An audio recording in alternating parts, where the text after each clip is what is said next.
Hi everyone, welcome and thank you for joining us for this AMA about Mission 4. So if it's your first time with us, I'm Stephanie, the community manager, and I will now invite Tom to join us and also Hunter, of course. Hi. Hello. Hey everyone. Hi. So we have a lot of questions today, so we will start immediately. And the first one, which is an important one for this mission, is can we buy cards individually in all pools, or will there be a minimum lot size? Who wants this one?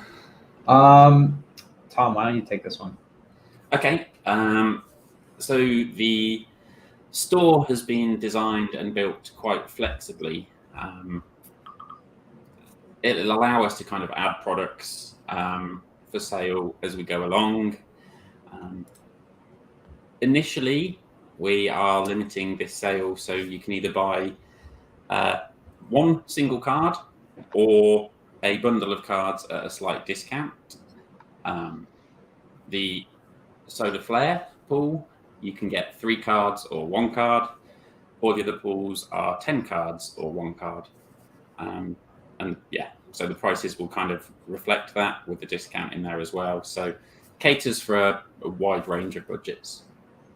Yeah, and the store is kind of built for maximum flexibility, and it gives us the opportunity to add different combos in the future, and we're excited about that because it will make it a lot more fun and consistent in terms of new content. We think that's important for future sort of milestones and growth. Okay, great. Okay, so in the pools, there will also be that new pool. And so the next question is about the Solar Flare rarity. And it is, what's the impact and advantage of the new rarity Solar Flare that you decided to add to the as a new rarity to Colonize Mars? Yeah, so for those of you who saw the new Solar Flare illustrations, I think the team did a fantastic job kind of pushing, the boundaries of the artwork. Here's one of the animated versions. So yeah, it's we're happy about it. Of course, the mission of the company again is to visualize Mars in an accurate and compelling way so that people are more inspired to become explorers and pioneers of the final frontier.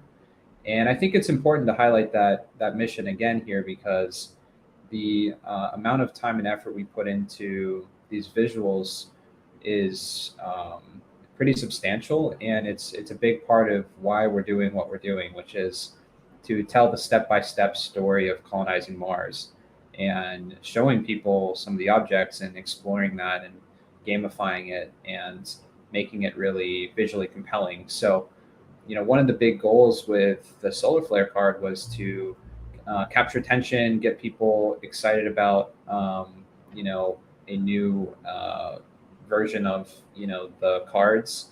And we think that as a project, it's important to sort of balance evolving the different NFTs and bringing new ideas into the table while still, making things that are consistent with the gameplay tokenomics and things like that. Tom will explain, tokenomics with a new rarity doesn't really affect things that much, and we made sure to do as much as we could possibly do to ensure that this is totally fine within the system that we've designed.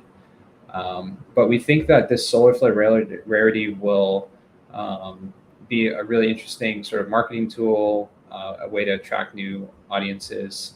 It captures attention, and we think that it also sort of showcases the way that our art style is evolving and improving. And I'm really proud of the art team, the design team, for the work that they put in to continue to push the bar. Yeah. And sorry for the display of the video. I can't just have it on one side of the screen with you on the other side. So it was on top of us, but that's okay. Okay, so then that brings us to the next question, which is for you, Tom. Then, will the solar flare cards destroy the tokenomics? No, they won't. Next question. So yeah, we have to keep in mind that Martia is a deflationary token. So as time progresses, there'll be less and less released. Yeah, the amount released each hour is kind of based on a few factors, one of which is the active earning power. And so in the short term, with the addition of these cards, that will slightly increase. But it won't increase much because of the way that the store sale is happening. It will need like all the cards out of the pools and into circulation before you kind of see big spikes in the amount of Martia released. But the more Martia that is released sooner, the quicker we drop back down again into the deflationary side of it. So yeah, it's the way. I'm trying to think how to explain it a bit better, but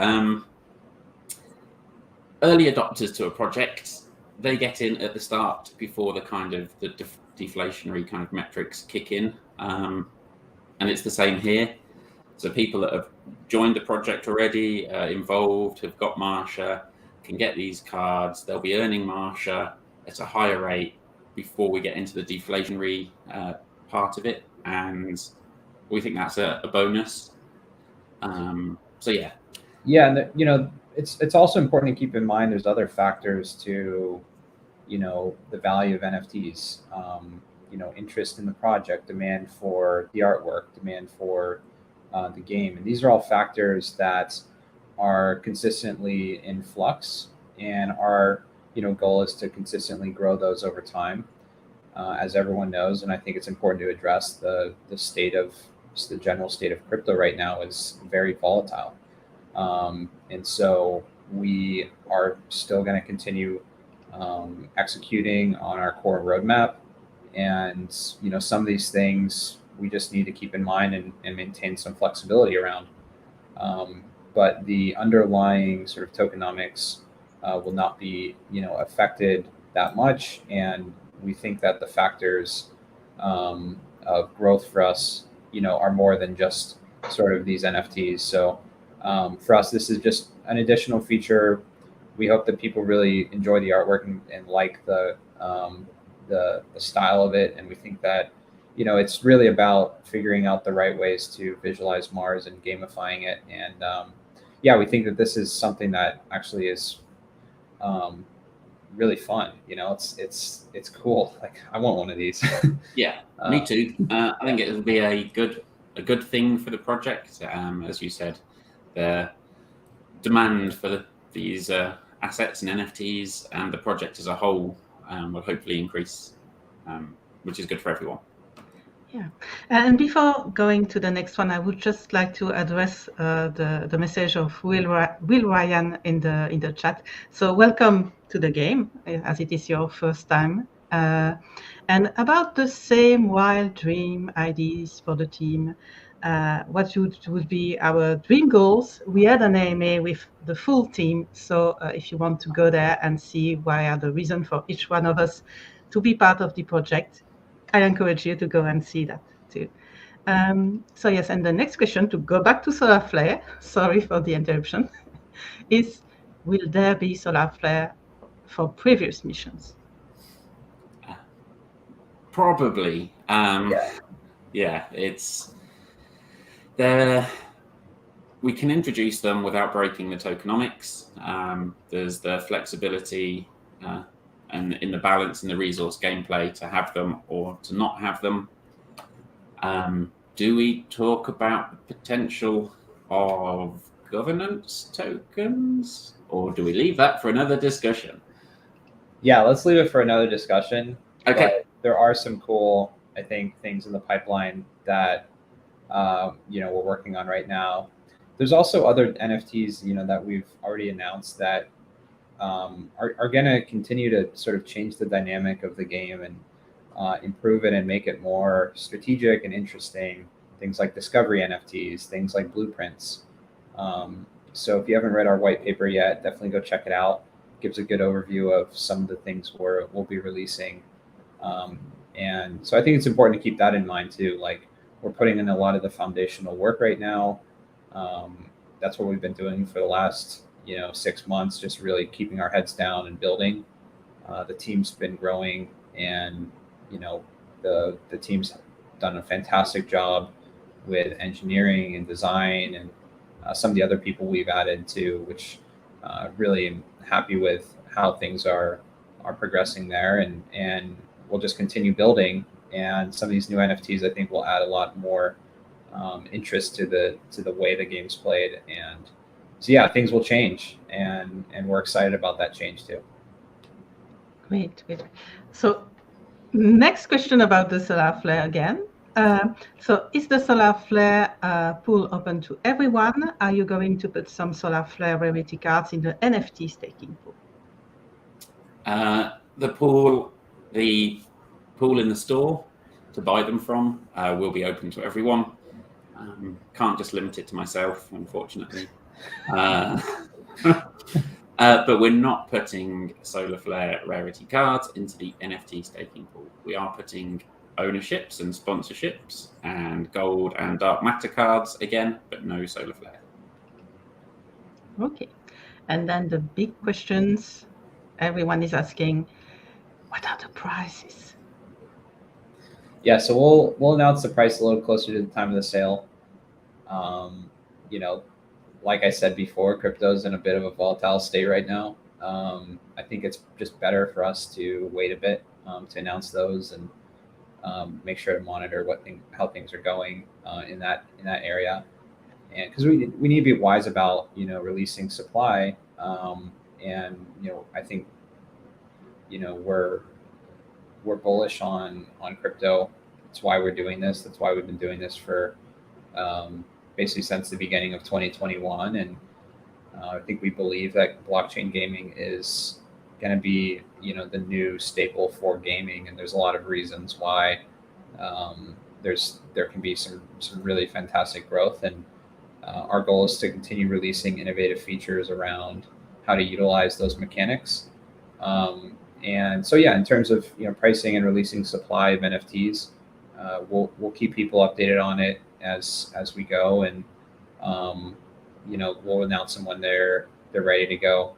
The prices of the stores, like we mentioned in the article, will be dynamic, and they're based on a couple factors.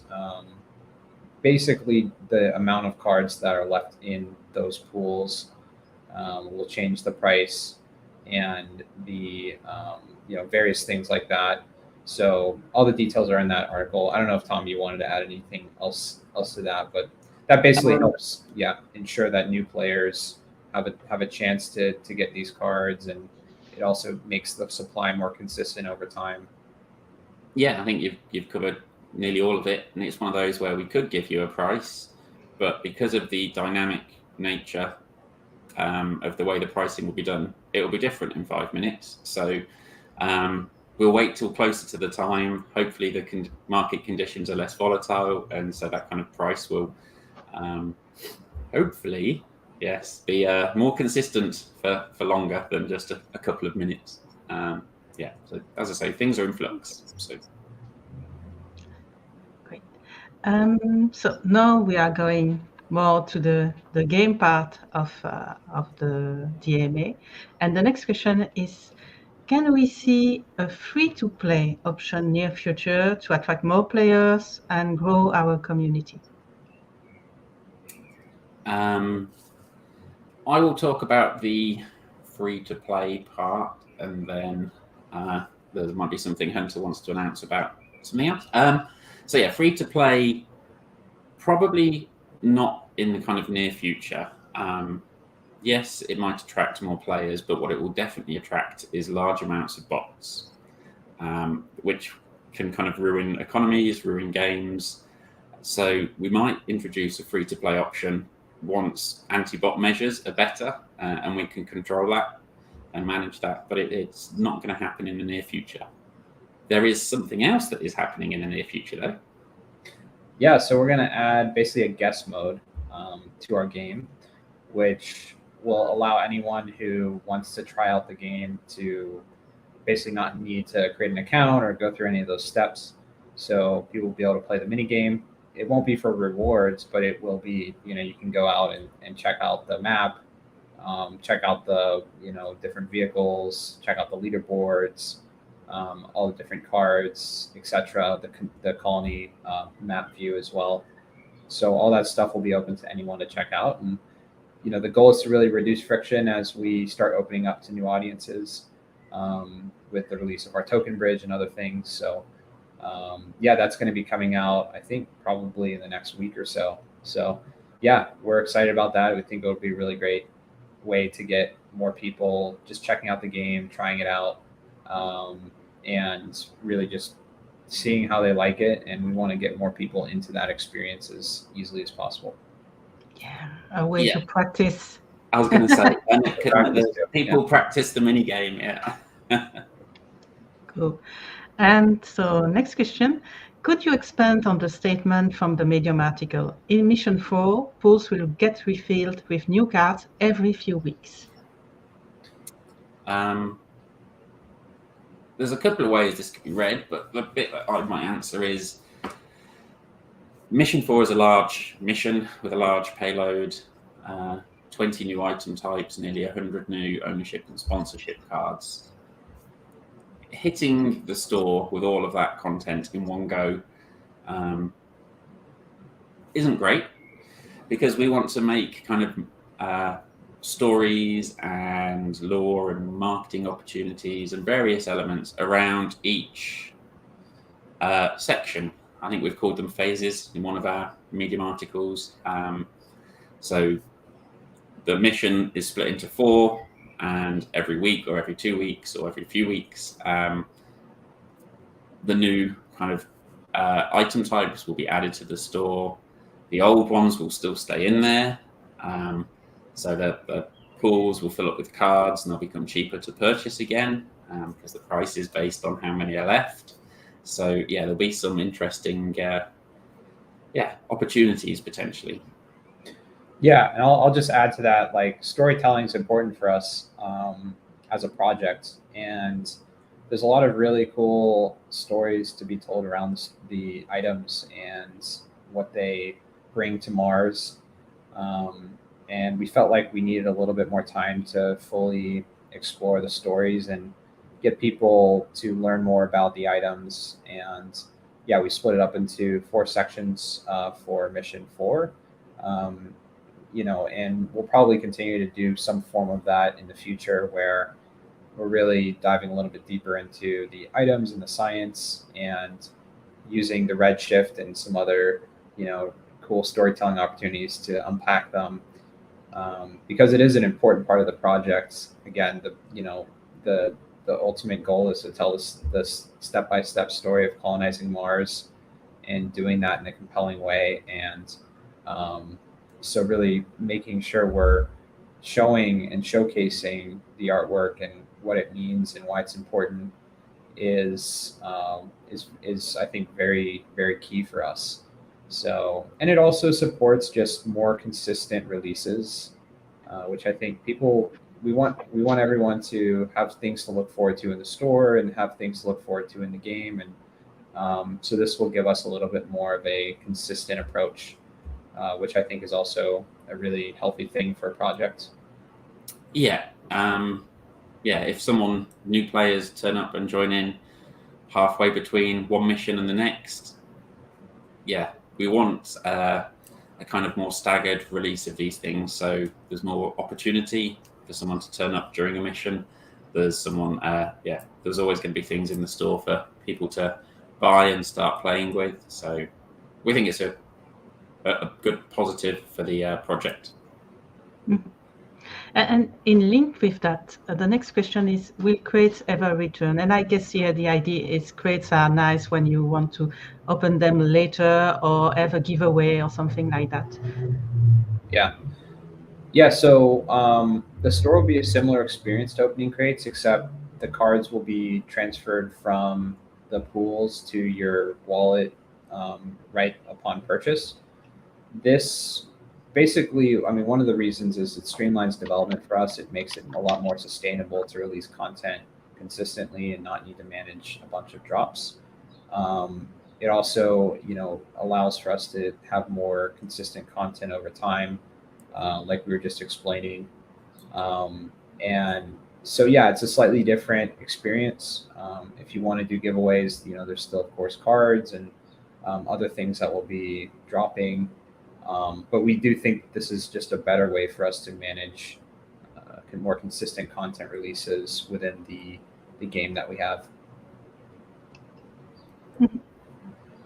Okay, so next one, which is, this time we are going to the number of cards in the next mission. So why is the amount of ownership cards high for mission 4 compared to the previous missions?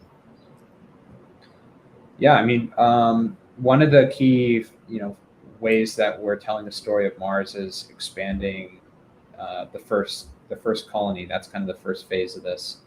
So, since the colony is expanding over time, there's more items and astronauts and buildings and equipment that are being shipped to the surface of Mars every mission. So this has kind of always been the plan. As missions grow, more items get sent, and that's why there's more ownership cards in this one, and it will continue sort of in that trend. So hopefully one day, lots of people will have the opportunity to have an ownership card, and the different, features that opens up for gameplay. So yeah, that's why there's more. I don't know, Tom, if there's anything you want to add to that. There was going to be quite a lot anyway, and then just kind of rebalancing, my favorite word, balancing the resource gameplay. There was things that could be improved slightly, and as resource gameplay will be coming kind of after mission 4, but before mission 5, we kind of needed some items. So I last minute tagged on a few extra items to the mission, which was fun for the artists to crank out the extra artwork. Sorry about that. Yeah, and that brings us to the next question, which is how are the assets predetermined to become NFTs and then sequentially incorporated into the game? Well, we've got various scientific, engineering, architectural advisors, and they use the kind of latest knowledge and understanding to kind of determine what a real colony on Mars needs, what items would need to be there, in what order, and we base our kind of gameplay design and the growth of the colony and the release of these assets on their advice. So we have a long list of different item types that we think would be beneficial to a colony, and we kind of look through them and work out which ones would be interesting from gameplay, artwork, or which ones are just pivotal and have to come in. And so there's a little bit of leeway about when they come in, but not much. And that's it. You need air, you need water, you need food. And then once you've got the basics, you can start then kind of expanding into maybe various construction and other areas. Yeah, like, mission 1, of course, was an uncrewed mission with 2 cargo rocket ships. The first mission to Mars, the way the team and we believe that humans to Mars missions would be conducted is the first one there wouldn't be any astronauts on it. Basically 2 rocket ships land, and some of the equipment is autonomous and can set up solar panels and fuel production, etc. So that was the story of mission 1 for those who were here during that time. And then, mission 2, we had 4 astronauts landing, and so some of the equipment there, since previously it was just sort of robots and autonomous vehicles, etc., setting up the colony. Now the astronauts were able to set up some inflatables, and so we really started with inflatable structures because of the ease and simplicity of setting those up and making livable spaces on Mars. So we went through iterations on figuring out the designs there and making them look both compelling, but also innovating with the materials that we believe we needed at that point. And then, of course, mission 3. Now we have more astronauts that are going to the surface. We're introducing 3D printing, and you guys were able to see that in the map, and some of the other technologies that were deployed in that mission. And then mission 4 is just building on that. So we're also incorporating some of those scientific elements as we design structures and what's plausible, basically, with the size of the payload and the items that are currently on Mars, and what capabilities the items that are landing in this mission also give the colony. So that's why I think it's going to be really cool for everyone to explore the different designs of these items and what capabilities they have, because it's, for me personally, seeing that whole visual experience and seeing it on the colony map really helps me wrap my mind around what living on Mars would be like. And I think that's one of the most exciting things about this project is, you'll be able to explore that, and you'll be able to see the buildings and the different astronauts and the vehicles as they're moving around, and how weather affects these items. And so as we grow, it's going to be cool to see how much it scales, and we can't wait to showcase that. Sure, we can't wait. And that brings us, what's that planned? I'm not sure, but the next question is about, do we have a target date for Mission 4 launch? And if yes, will the roadmap still be followed? Martia bridge before Mission 4, etc. So we have multiple developers working on the bridge right now. So, that's underway in terms of development. We will be shipping the bridge before Mission 4. So that's the first thing. And we want to keep that order and open up Martia to other audiences and other blockchains. We're focusing on Binance, to start, Binance Smart Chain to start. And we'll release some more details around that, as that comes to fruition. And then, Mission 4 itself will be coming afterwards. And, we're still basically targeting similar dates. We might need a little bit of wiggle room just because of, some of the things that are coming up in development, but we're really hitting some great milestones with that, and the team's working very quickly. And these are important features to get out. We want to make sure we test them properly, and want to give a little bit more time for testing on some of those things. So, the team's working as fast as we can, but we want to respect those deadlines as well. Okay, so next one, and okay, I'm bringing you back, Tom. Thank you. So, and the next one is, I really love the vibe around this game. We kept that part because why not? And the art and design are just beautiful. Are you considering to make mini games for the laboratory or greenhouse? It would be cool to be able to grow and cultivate stuff over time to help feed the colony. Yes. and thank you for the feedback on the art and design and everything. Appreciate it. So we're working on various gameplay elements, mini games, or I would leave it at mini games for now.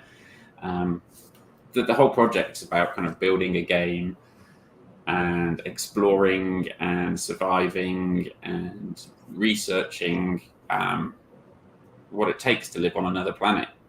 And we will try to make as much of that into kind of gameplay elements as we can. Yeah, and I think the team does a great job in visualizing these things too. So as we get closer to the exact gameplay and features, we'll release the visuals and the walkthroughs so that you guys get a sense of this and how we envision this. But the game's about strategy, it's about exploration, it's about building a life on the red planet. Those are kind of the pillars for us. So we're going to continue to dive into those pillars as gameplay elements and sort of guiding principles for us. Okay, and I see in the chat that people are very happy about the idea of new mini games. That's I'm glad good. everyone is enjoying the expedition minigame. I think I think it's super fun. I think we'll have some more activities and contests around that. We'll get a leaderboard stood up for that kind of stuff as well. So, but yeah, really happy with the positive feedback we got, and thank you everyone for playing it. Thank you Fearbone for doing a giveaway on that. That was awesome. So appreciate that, and whoever else decides to do contests and giveaways, I think it's awesome because that's what makes the community so strong. Yeah, and they can always contact me for support to do an announcement about it in the upcoming event or something. I thought also that was absolutely great. And the next question is quite long, so let me read.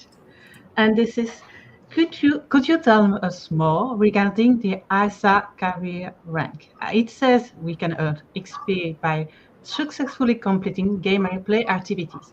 I am just wondering if the mini game is already included, or are we already earning some XP while playing it? If yes, are XP based on the amount of number of resources found, or is it based on the number of game played? Or is it based on the success rate of finding the resource per game? By the way, I'm enjoying the mini game, love it. So in terms of XP, players currently aren't earning XP for playing the game. We haven't introduced the XP and leveling system yet. It is still being worked on. But the fact that this is a blockchain game means we have the history. So we could retroactively go back and reward XP for playing the game. If we did, or when we introduce it, it will probably be around playing and success. So a combination thereof. The better you do, the more you would get. So that's about the XP part. I would say for XP as well, like we'll probably wait a little bit to have some more of those skill based gameplay experiences to really start releasing the XP leveling system. I think it's probably just better for us to wait a bit, but those events are being logged by us so that we can retroactively do things. But we're focusing more on getting some of the other gameplay features out before that, so that there's more things for people to do in the game. Okay, and so next one, and we are going to something less, I would say happy, but that's a question that needs to be asked. Where is it? Yes, it is.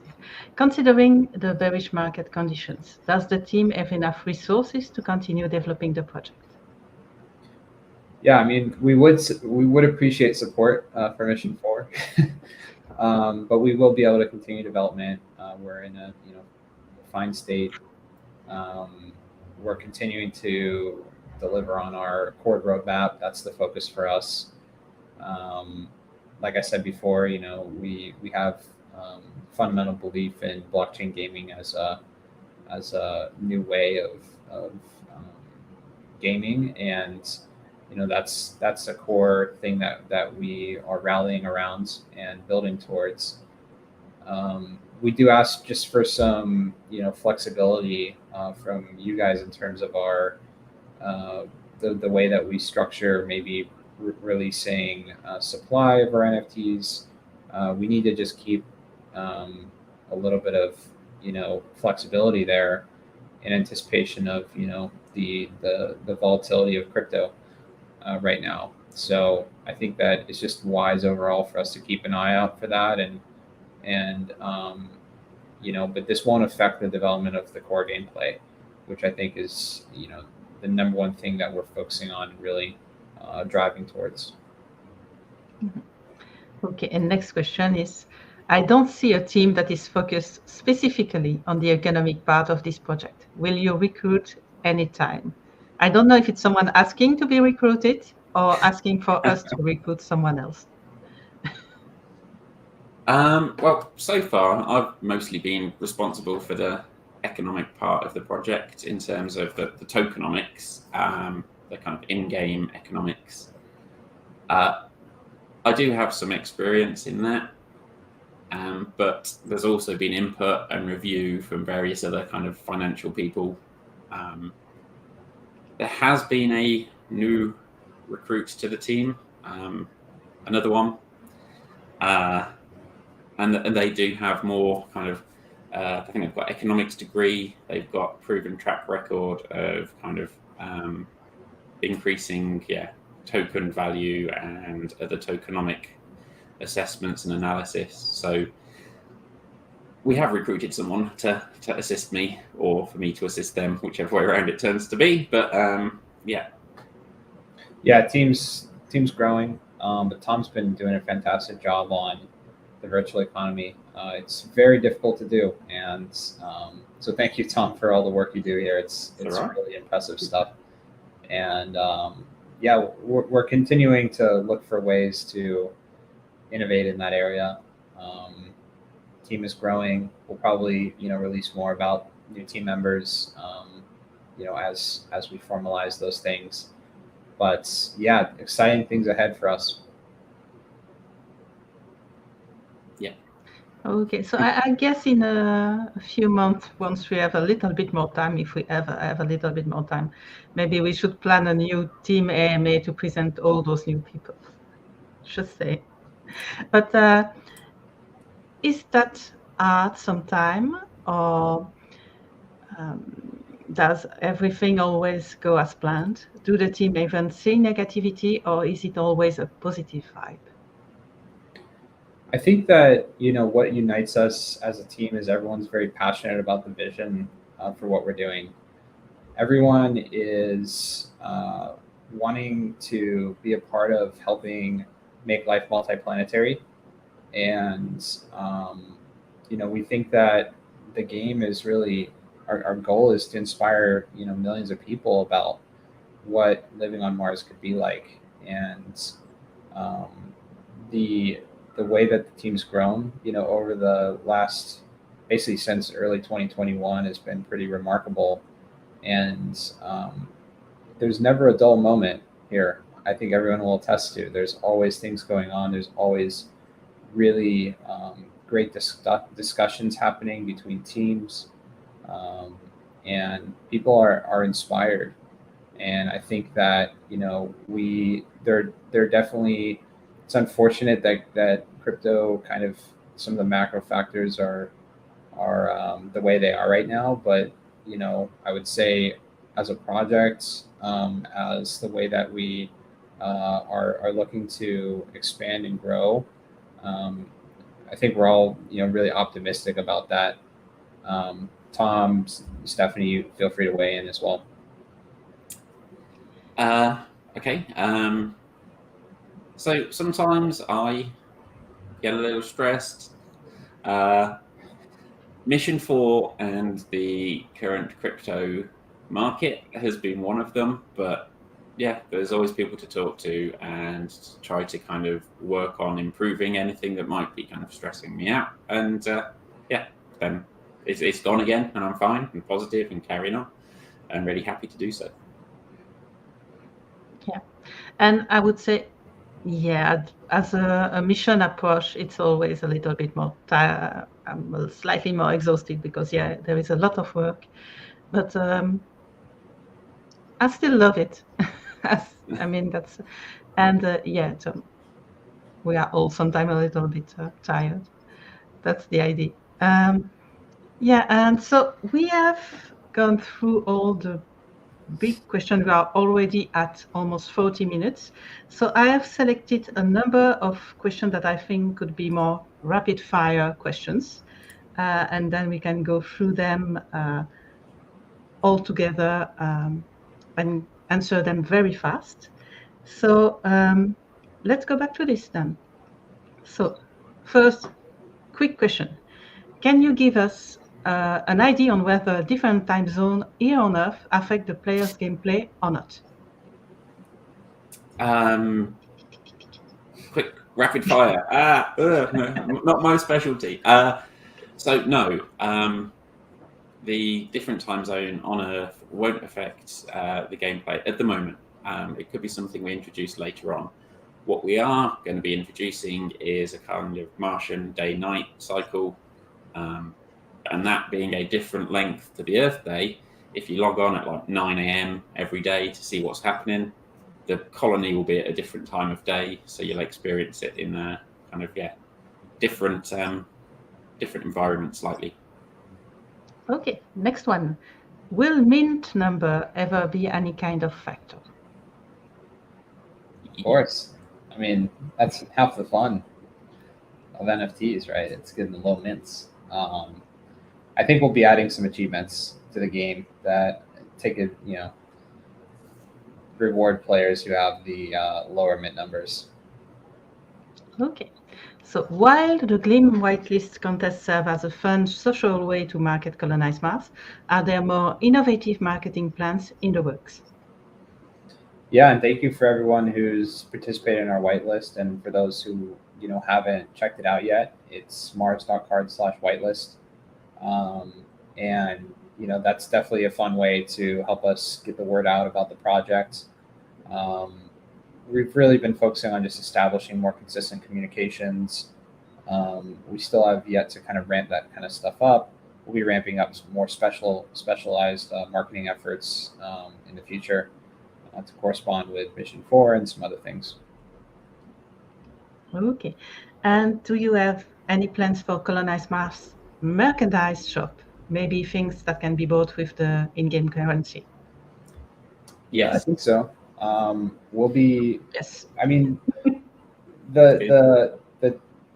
we need to focus mostly on the game. The game is what we're building, but things like this I think are definitely things we can work on. But our main focus is the game, and we are still a startup. We're a smaller team, relatively speaking, and so we need to be as efficient as we can. Okay. So when will Colonize Mars be over for you? I mean, how many years do you plan to accomplish the fulfillment of the project? I was going to say in about 18 minutes time, but you don't mean it like that. As for I plan on being here for as long as Hunter will have me. The rest of it, I will leave to Hunter to answer about how many years we think it's going to take to accomplish. I mean, it's hard to put an end date on this, because really, there's colonizing Mars is an activity that there's a lot of ways it can evolve over time, and the way that we're structuring things is that we can continue to build this over time. And so I don't really think we have much of an end date to the project. It's a persistent simulation, so it would be awesome if it continued to grow and expand and take on sort of a life of the players that are playing it.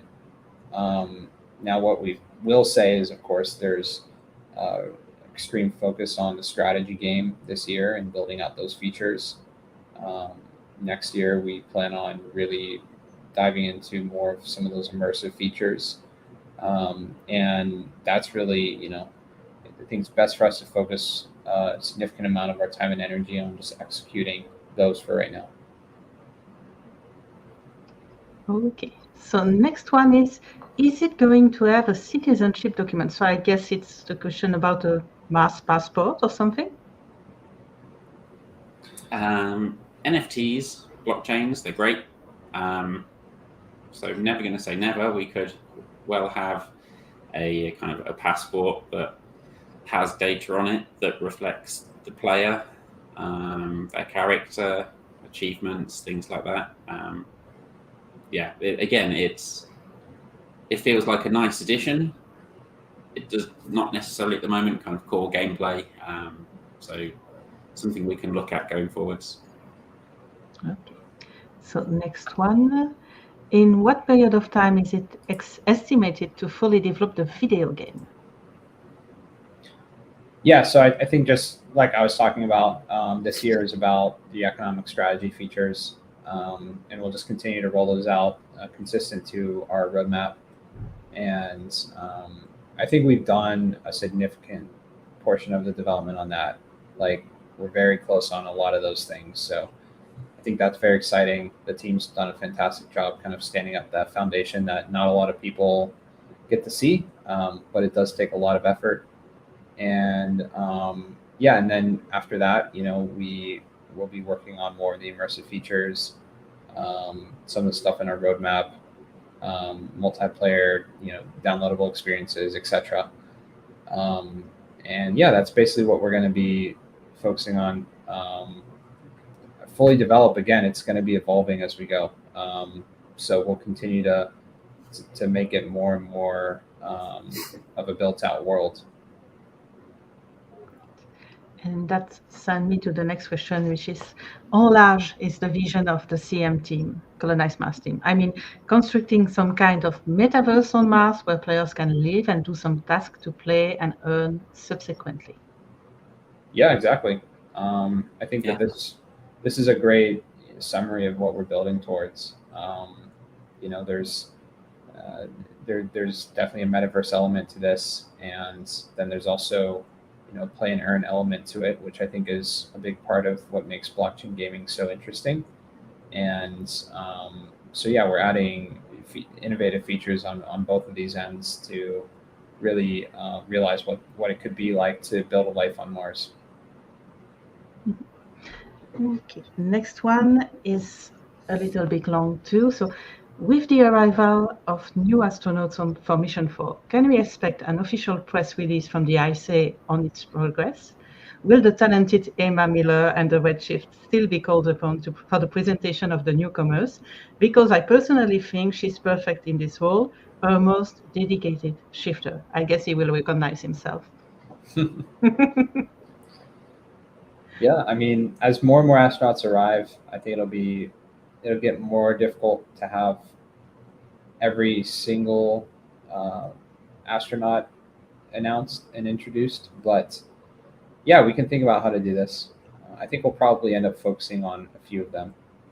But yeah, shout out to Emma. She's fantastic. Definitely the most dedicated shifter, and done a great job telling us about more of the situation on Mars. So there is a last one, but I think I will answer it myself. But before that, I will just take a look at the chat to see if there is maybe, shout out to Emma and so on. Do we need to start saving for land sale? I think land sale is far later in the year. Yeah. It is. Yeah, that's it. Okay. Mintable achievement, cool. Okay. Why would it end? About the end of the game, I guess. No reason to end. I can play that until I'm, not there anymore. Until we're on maybe Mars. on Mars, maybe. Yes, so let's go to the last question then, which is a question I guess you will all guess who asked that. And the question is, why haven't you hired I Can Spell? And my answer for you is that we need people who can spell. If some ancient ones, OGs, remember things, that's the answer why we did not hire you yet. And with that, I'm at the bottom of the list. Is there anything that you would like to add, maybe Tom and Antje? No, I've got nothing else to add. Not really. Just thanks to everyone for all their great questions and tuning in, listening. Happy to kind of, always come on and give some more insights. Yeah, thank you, everyone. Appreciate your support of the project. And we'll continue building and announce, the bridge soon, and then Mission 4 timing soon after. Great. And then I will close the MA here and just maybe invite you, those who have very good eyes and are very attentive, to take a close look to this video once it is on YouTube. Just saying. So thank you all, and have a nice evening, morning, afternoon, and see you later. Bye. Bye, everyone. See everyone. Bye.